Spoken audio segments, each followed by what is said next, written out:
वासुदेवाय नमः। आज हम कार्तिक महात्म्य का तीसरा अध्याय पढ़ेंगे। उससे पहले हमने पढ़ा था दीपदान का महत्व, पहला अध्याय और दूसरा अध्याय। आज हम पढ़ेंगे तीसरा अध्याय। सत श्री कृष्ण भगवान के चरणों में शीश झुकाओ, श्रद्धा भाव से पूजो हरि, मनोवांछित फलों पाओ।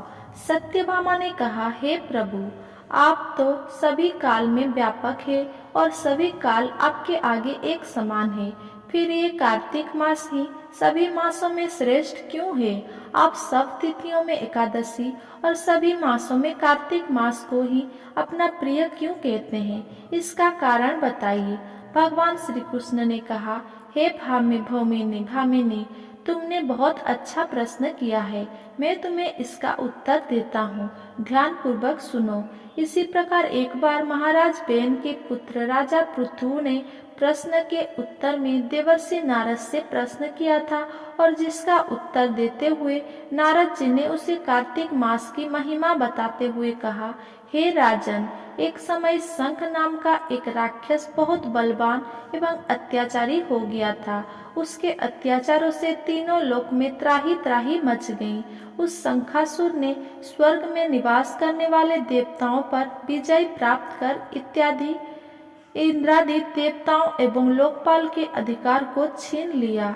उससे भयभीत होकर समस्त देवता अपने परिवार के सदस्यों के साथ सुमेरु पर्वत की गुफाओं में बहुत दिनों तक छिपा रहे।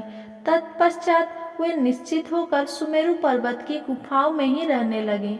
उधर जब शंखासुर को इस बात का पता चला कि देवता आनंद पूर्वक सुमेरु पर्वत की गुफाओं में निवास कर रहे हैं, तो उसने सोचा कि ऐसा कोई दिव्य शक्ति अवश्य ही है जिसके प्रभाव से अधिकारहीन यह देवता अभी भी बलवान है। सोचते सोचते वो इस निर्वाण पर पहुंचा कि वेद मंत्रों के बल के कारण ही देवता बलवान हो रहे हैं।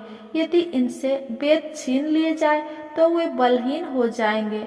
ऐसा विचार कर शंखासुर ब्रह्मा जी के सत्यलोक से शीघ्र ही वेदों को हर लाया। उसके द्वार ले जाते हुए भय से उसके चंगुल से निकल भागे और जल में समा गए। शंखासुर ने वेद मंत्र तथा बीज मंत्र को ढूंढते हुए सागर में प्रवेश किया, परंतु ना तो उसको वेद मंत्र मिले और ना ही बीज मंत्र।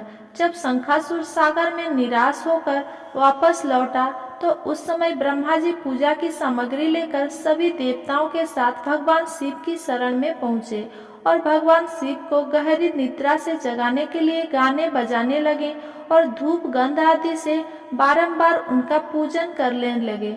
धूप दीप नैवेद्य आदि अर्पित किए जाने पर भगवान की निद्रा टूटी और वह देवताओं सहित ब्रह्मा जी को अपना पूजन करते हुए देखकर बहुत प्रसन्न हुए तथा कहने लगे, मैं आप लोगों के इस कीर्तन एवं मंगलाचरण से बहुत प्रसन्न हूँ। आप अपना अभिष्ट वरदान मांगिए, मैं अवश्य प्रदान करूँगा। जो मनुष्य आश्विन शुक्ल की एकादशी से देवस्थान एकादशी तक ब्रह्म मुहूर्त में उठकर मेरी पूजा करेंगे, उन्हें तुम्हारी ही भांति मेरे प्रसन्न होने के कारण सुख की प्राप्ति होगी। आप लोग जो पाद्य अर्घ्य आचमन और जल आदि सामग्री मेरे लिए लाए हैं, वे अनंत गुणों वाली होकर आपका कल्याण करेगी। शंखासुर द्वारा हरे गए संपूर्ण वेद जल में स्थित थे। मैं सागर पुत्र शंखासुर का वध करके उन वेदों को अभी लाए देता हूँ। आज से बीज मंत्र और वेदों सहित मैं प्रतिवर्ष कार्तिक मास में जल में विश्राम किया करूँगा। अब मैं मत्स्य का रूप धारण करके जल में जाता हूँ। तुम सब देवता भी मुनीश्वर सहित मेरे साथ जल में आओ। इस कार्तिक मास में जो श्रेष्ठ मनुष्य प्रातः काल स्नान करते हैं, वे सब यज्ञ के अद्भुत स्नान द्वारा भली भांति नहा लेते हैं। वे देवेंद्र कार्तिक मास में व्रत करने वालों को सब प्रकार से धन, पुत्र, पुत्री आदि देते रहना और उनकी सभी आपत्तियों से रक्षा करना। हे धनपति कुबेर, मेरे आज्ञा के अनुसार तुम उनके धन धान्य की वृद्धि करना, क्योंकि इस प्रकार का आचरण करने वाला मनुष्य मेरा रूप धारण कर जीवन मुक्त हो जाता है। जो मनुष्य जन्म से लेकर मृत्यु पर्यंत विधि पूर्वक इस उत्तम व्रत को करता है वो आप लोगों का भी पूजनीय है। कार्तिक शुक्ल पक्ष की एकादशी तिथि को तुम लोग ने मुझे जगाया है, इसीलिए ये तिथि मेरे लिए अत्यंत प्रीतिदायिनी और माननीय है।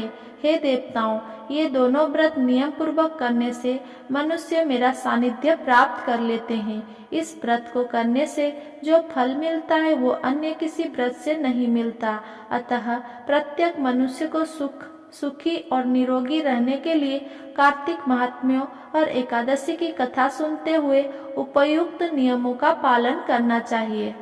अगर मेरा ये वीडियो आपको पसंद आया हो तो मेरा वीडियो को लाइक, कमेंट, शेयर करें एंड मेरा चैनल को सब्सक्राइब करें। धन्यवाद।